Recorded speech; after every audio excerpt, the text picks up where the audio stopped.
اسمي ميشيل، وهناك ليلة واحدة هادئة بشكل غريب قلبت كل ما كنت أظن أنني أفهمه عن حياتي. كانت ليلة سبت عادية، بل هادئة أكثر مما ينبغي. ذلك النوع من الهدوء الذي لا يريحك، بل يثقل صدرك. كنت مستلقية على سريري، أحدق في السقف، أشعر بوحدة بطيئة تتسلل إلى داخلي دون استئذان. زوجي هاري كان في رحلة عمل طويلة تمتد ل3 أشهر، وقد مر بالفعل أسبوعان منذ آخر مكالمة حقيقية بيننا. كان المنزل يبدو فارغاً، ليس فقط من وجوده، بل من الدفء نفسه. حاولت أن أشغل نفسي بأي شيء، الهاتف، التلفاز، حتى ترتيب الأفكار، لكن الصمت كان أعلى من كل ذلك. وفجأة انكسر هذا الصمت بصوت فتح الباب. تجمدت في مكاني لثوان قبل أن أعتدل جالسة. خطوات خفيفة اقتربت من الممر، ثم توقفت عند باب غرفتي. رفعت بصري، وكان هو إسحاق. كان يعيش معنا منذ بضع سنوات، ابن شقيق زوجي، وأصبح جزءاً من حياتنا اليومية. يبلغ الآن 18، طويل القامة، لكن ما زال يحمل ذلك الارتباك الهادئ في ملامحه. لكن الليلة لم يكن الأمر طبيعياً. كان يستند إلى إطار الباب، ينظر إلي وكأنه يحمل شيئاً أثقل من أن يقال بسهولة. ميشيل، قالها بصوت منخفض، وهنا فقط شعرت أن هناك شيئاً خطيراً، لأنه نادراً ما يناديني باسمي بهذه الطريقة. سألته بلطف: ماذا هناك؟ لكنه لم يجب فوراً. بقي واقفاً وكأنه يحاول ترتيب أفكاره، أو ربما شجاعته. ثم قال أخيراً بصوت متردد: لم أستطع النوم. قد تبدو جملة عادية، لكنها لم تكن كذلك. كان هناك شيء خلفها، شيء أعمق بكثير. أشرت له أن يدخل، وجلست على حافة السرير. تردد للحظة، ثم اقترب وجلس بجانبي. كانت حركته بطيئة، ويداه متشابكتان بتوتر، وعيناه لا ترفعان عن الأرض. وضعت يدي على كتفه بلطف وقلت: إسحاق، يمكنك أن تخبرني بأي شيء، أنا هنا. تنفس بعمق، وكأن الكلمات عالقة في صدره. الأمر ليس سهلاً. هناك شيء أشعر به مؤخراً، شيء جديد، ولا أعرف كيف أتعامل معه. شعرت بانقباض خفيف في صدري، لم أعرف لماذا، لكن شيئاً في نبرته جعلني أنتبه أكثر. سألته: عن ماذا تتحدث بالضبط؟ رفع رأسه ببطء، ونظر إلي نظرة مباشرة هذه المرة. كانت نظرة مليئة بالحيرة والخوف، وربما شيء آخر لم أستطع تفسيره. قال: يتعلق بشخص ما. توقفت أنفاسي للحظة، ثم شعرت بشيء من الارتياح. ظننت أن الأمر مجرد إعجاب عادي، فتاة في المدرسة مثلاً. ابتسمت بخفة وقلت: حسناً، من هي؟ لكنه هز رأسه بسرعة. وهنا بدأ شعوري بالقلق يعود. أخذ نفساً عميقاً، وكأن ما سيقوله سيغير كل شيء. هذا ليس إعجاباً عادياً، وهذا ليس بشخص تتوقعينه. سكت، لم أعلق، فقط انتظرت. كانت الغرفة هادئة، لكن التوتر فيها كان واضحاً، وكأن الهواء نفسه أصبح أثقل. ثم قال بصوت أخفض: حاولت أن أتجاهل هذا الشعور لأيام، لأسابيع، لكن لا أستطيع. شعرت أن قلبي بدأ ينبض أسرع دون سبب واضح، وكل يوم يكبر أكثر. لم أعد مرتاحة. كان هناك شيء في كلماته، شيء لم أكن مستعدة لسماعه. اقترب قليلاً، وكأن المسافة بيننا أصبحت جزءاً من المشكلة. ثم قال الجملة التي غيرت كل شيء: أنا خائف من نفسي، لأن هذا الشعور حقيقي جداً. تجمدت في مكاني. لم أفهم بالكامل، لكنني أدركت أن هذه الليلة لن تكون عادية، وأن ما سيقوله بعد ذلك قد يغير كل شيء بيننا. لكنني لم أكن مستعدة أبداً لما سيعترف به في اللحظة التالية. لم أكن مستعدة، ليس لما سيقوله، ولا للطريقة التي قاله بها. بقيت أنظر إليه، أحاول أن أقرأ ما خلف كلماته، لكن شيئاً في عينيه كان واضحاً جداً. هذا لم يكن مجرد ارتباك عابر، كان شيئاً حقيقياً وثقيلاً. ابتلعت ريقي وقلت بهدوء حذر: إسحاق، من هو هذا الشخص؟ ساد صمت قصير، لكن ذلك الصمت كان كافياً ليجعل قلبي ينبض أسرع. رفع عينيه نحوي مرة أخرى، لكن هذه المرة لم تكن نظرته مترددة، بل كانت حاسمة، وكأنه اتخذ قراره أخيراً. ثم قال بصوت منخفض لكنه واضح: أنتِ. توقف كل شيء، حرفياً كل شيء. شعرت وكأن الأرض انسحبت من تحتي.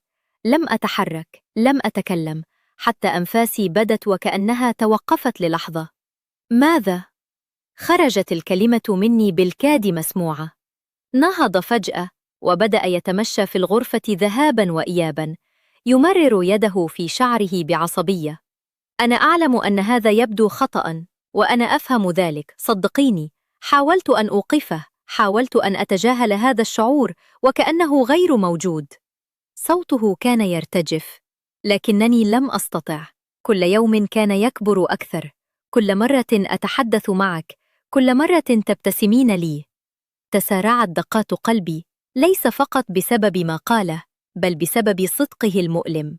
حاولت أن أستجمع نفسي، أن أجد كلمات تعيد الأمور إلى مكانها الصحيح. إسحاق، هذا مجرد...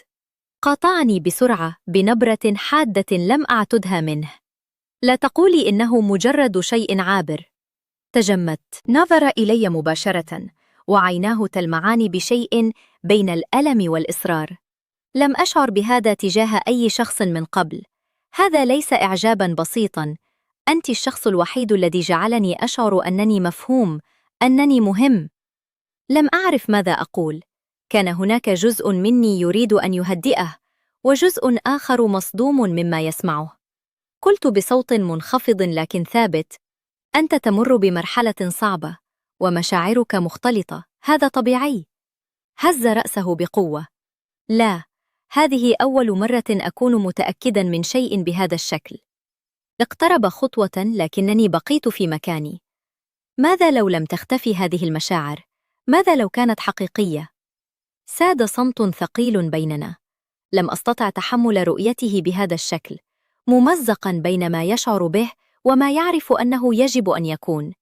مددت يدي وأمسكت بيده بلطف. لن نترك هذا يدمرك. سنجد طريقة نتجاوز بها هذا معاً. نظر إلي طويلاً، وكأن كلماتي تعني له أكثر مما توقعت. ثم قال بصوت خافت: أنا فقط لا أريد أن أخسرك. ضغطت على يده قليلاً وقلت: لن تخسرني. كان ذلك الوعد صادقاً، على الأقل في تلك اللحظة. تنفس بعمق وكأن شيئاً من التوتر انزاح عنه ولو قليلاً. ثم جلست بجانبه مرة أخرى وقلت: لماذا لا تبقى هنا الليلة؟ فقط لترتاح، ربما يساعدك هذا. تردد لثانية، ثم أومأ برأسه. استلقينا بصمت، كل واحد غارق في أفكاره. وضعت ذراعي حوله بطريقة عفوية، كما كنت أفعل عندما كان أصغر. لكن هذه المرة كان الشعور مختلفاً، غريباً، غير مريح ومربكاً. تصبح على خير، همست. وأنت كذلك، رد بهدوء. أغمض عينيه، لكنني لم أستطع. كنت أحدق في الظلام، أحاول أن أفهم ما حدث للتو، وكيف تحولت ليلة عادية إلى شيء لا يمكن التراجع عنه. في أعماقي كنت أعرف حقيقة واحدة فقط: هذه لم تكن النهاية، بل كانت البداية. بداية شيء سيجعلني أشك في كل قرار سأتخذه بعد هذه الليلة. استيقظت في اليوم التالي وكأنني لم أنم أصلاً. لم يكن هناك كابوس واضح أتذكره، لكن الشعور كان أثقل من أن يتجاهل. كأن شيئاً ما تغير خلال الليل، شيء لا يمكنني إعادته كما كان.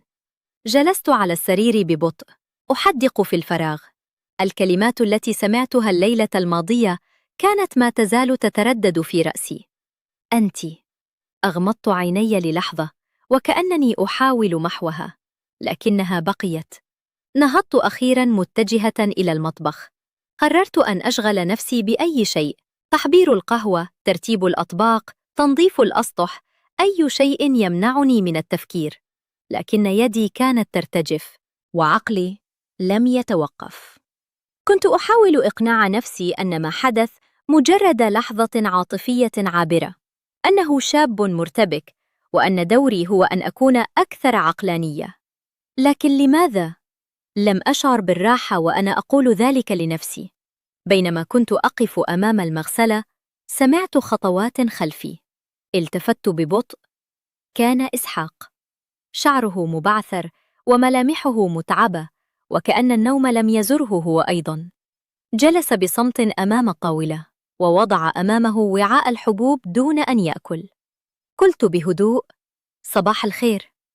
رد بصوت خافت: صباح النور. عدت لتحضير قهوتي، ثم جلست أمامه. الصمت بيننا لم يكن عادياً، كان ثقيلاً، مليئاً بما لم يقال. أخذت نفساً عميقاً وقررت أن أبدأ الحديث. إسحاق، بخصوص ما حدث أمس. قاطعني فوراً، لكن هذه المرة بنبرة هادئة وواثقة. كنت أعني كل كلمة. تجمدت. لم يكن هناك تردد في صوته هذه المرة، لا ارتباك، فقط وضوح. أغمضت عيني للحظة، ثم قلت: أعرف أنك صادق، لكن هذا لا يعني أننا يجب أن نتصرف بناء على هذه المشاعر. رفع نظره نحوي، وفي عينيه شيء يشبه التحدي. ولماذا لا؟ تفاجأت من سؤاله المباشر. حاولت أن أشرح: لأن الأمر ليس فقط عن المشاعر، بل عن ما هو صحيح وما هو خاطئ، عن العواقب. تحرك في مكانه بانزعاج، ثم قال: وماذا عني؟ عن ما أشعر به؟ هل يجب أن أتجاهله وكأنه غير موجود؟ لم يكن لدي جواب بسيط. قلت بهدوء: علينا أن نفكر في المدى البعيد، هذا قد يؤذينا. خفض نظره قليلاً، ثم قال بصوت أهدأ: أنا لا أريد أن أؤذيك. مددت يدي عبر الطاولة وأمسكت بيده مرة أخرى. وأنا أعرف ذلك، ولهذا يجب أن نتعامل مع هذا بحذر. نظر إلي طويلاً ثم قال: لا أعرف إن كنت أستطيع، لكنني سأحاول. هززت رأسي بإيجاب، رغم أنني لم أكن متأكدة إن كان ذلك كافياً. مرت الأيام التالية وكأنها ضباب. كنا نحاول أن نتصرف بشكل طبيعي، محادثات قصيرة، ابتسامات عابرة، لكن التوتر كان واضحاً في كل شيء. بدأ إسحاق يقضي وقتاً أطول خارج المنزل، أو يبقى في غرفته لساعات، وأنا كنت أفتقده. وهذا ما أخافني أكثر. لم يكن من المفترض أن أشعر بذلك، كان من المفترض أن أرتاح لوجود المسافة بيننا، لكنها جعلت الفراغ أكبر. في إحدى الأمسيات بينما كنت أعد العشاء، دخل المطبخ فجأة. التفت نحوه متفاجئة. قال بهدوء: أريد أن أتحدث معك. وضعت ما في يدي وواجهته مباشرة. تفضل.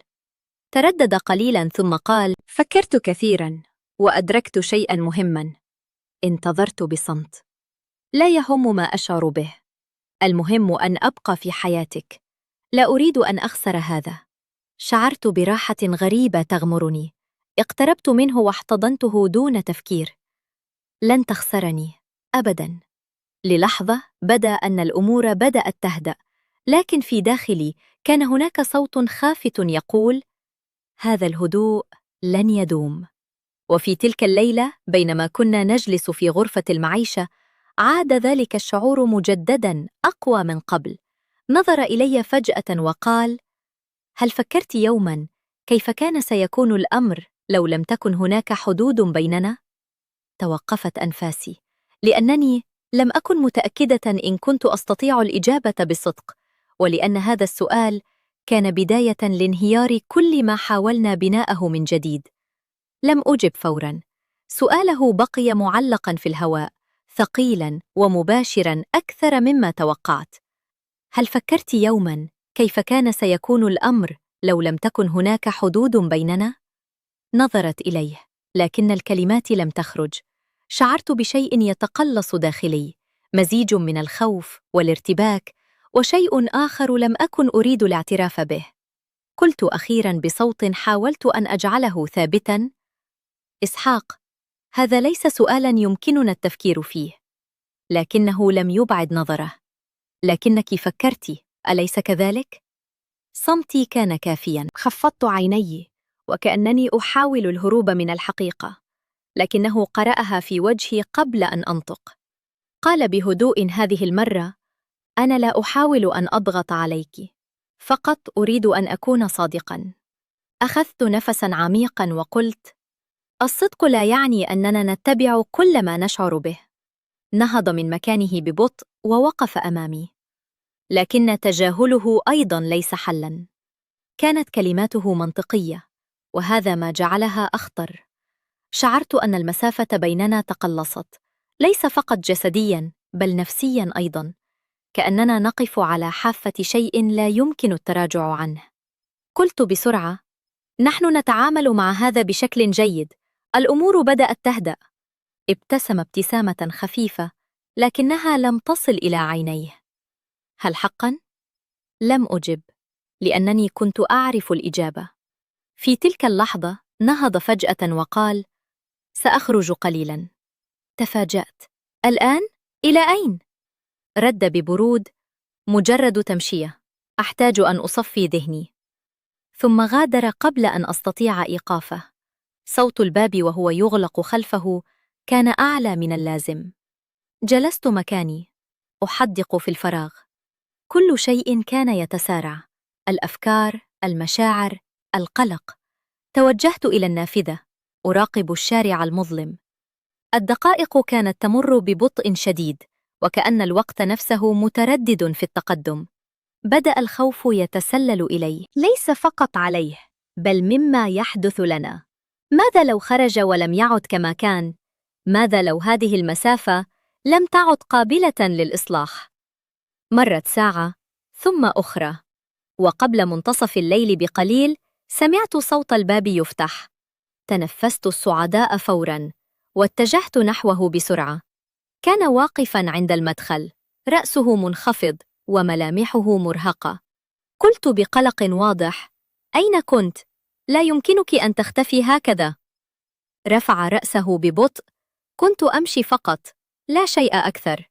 لكن صوته كان متعباً، وكأنه لم يجد ما كان يبحث عنه. قلت بصوت أخف: لا يمكننا الاستمرار هكذا، هذا يدمرنا. نظر إلي لثوان ثم قال: وما الحل؟ ترددت، ثم قلت: ربما نحتاج أن نتحدث مع شخص مختص.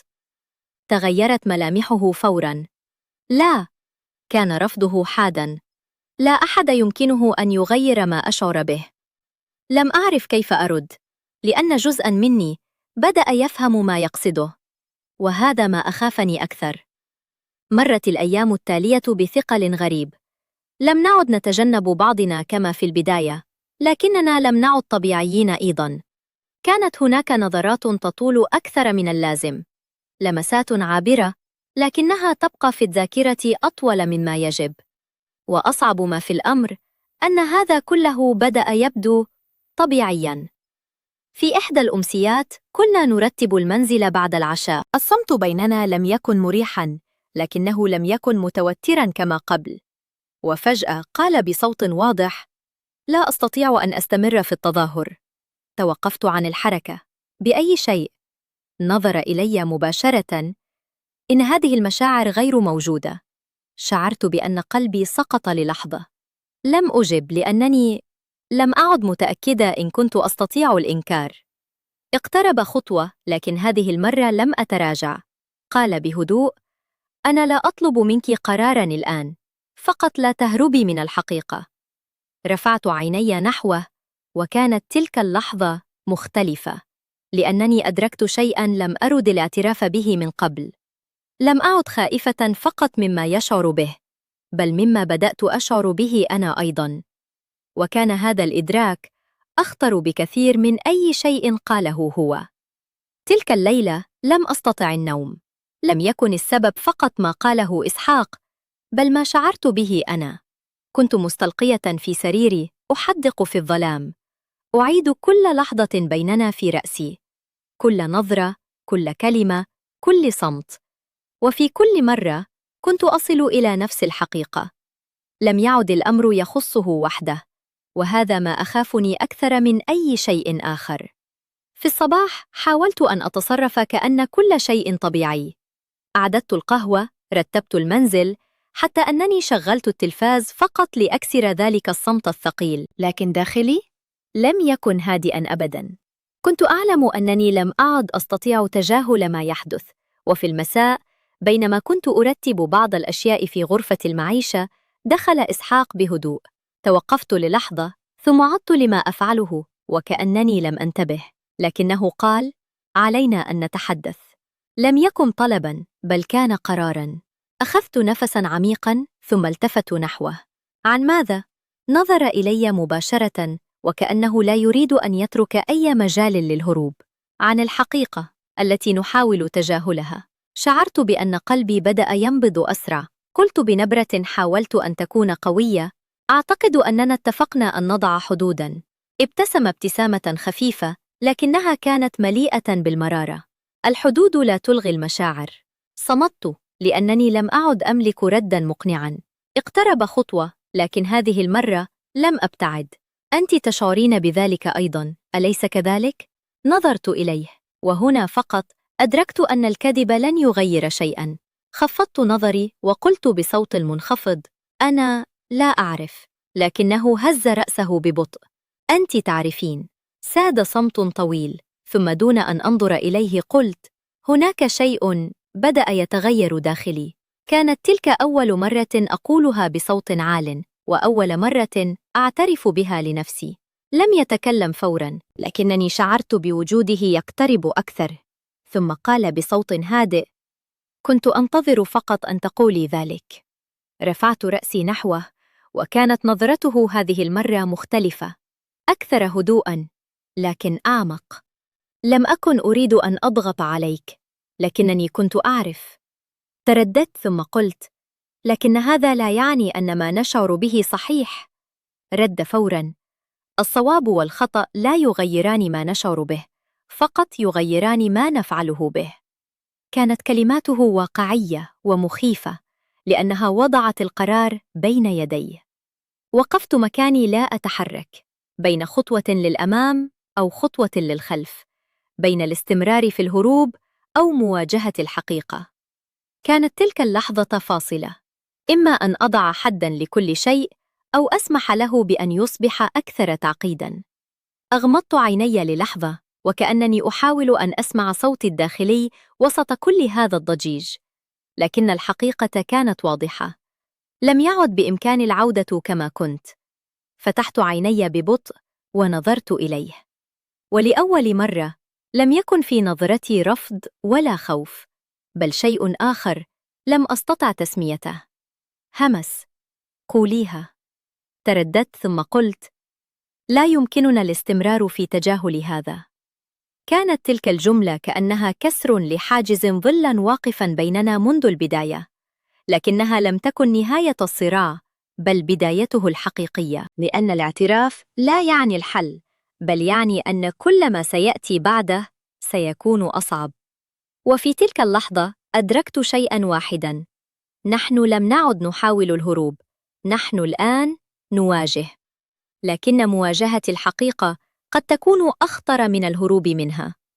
بعد تلك الليلة لم يعد هناك شيء كما كان. لم يكن هناك اعتراف صريح بكل شيء، ولا قرار واضح يقال بصوت عال. لكن الحقيقة كانت موجودة بيننا، في كل نظرة، في كل صمت، في كل لحظة نتجنب فيها الحديث عما نعرفه بالفعل. الأيام التالية مرت بهدوء غريب، هدوء ليس مريحاً بل ثقيل. كنا نتصرف بشكل طبيعي أمام العالم: حديث عادي، أفعال عادية، وحتى ابتسامات عادية.